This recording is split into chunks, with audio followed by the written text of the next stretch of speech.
Buongiorno a tutti amici, siamo in Sicilia a casa di zia Natuzza e oggi facciamo la preparazione del limoncello siciliano fatto in casa vecchio stile, old school.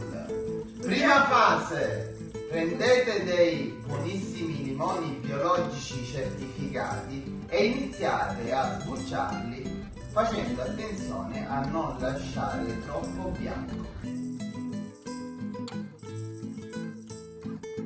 Dopo aver sbucciato ben 10 limoni con delle bucce finissime, metteteli all'interno di una boccia con 1 litro di alcol puro. Con 1,5 litri d'acqua dovete mettere 800 grammi di zucchero.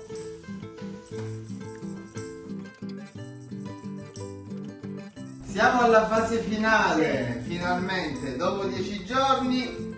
Prendiamo l'alcol dove abbiamo fatto macerare le nostre bucce con l'acqua e lo versiamo all'interno della pentola. Fate molta attenzione. Aspetta che devo prendere un focaccio. Il limoncello è pronto. Bisogna ora filtrarlo, metterlo nelle bottiglie e lasciarlo riposare per un paio di giorni. Stop. Se volete fare un limoncello meno forte basta mettere meno zucchero. Se lo volete fare come piace a noi utilizzate un altro alcol. L'alcol puro per dolci. Questo è il nostro limoncello, altamente qualificato per uso familiare.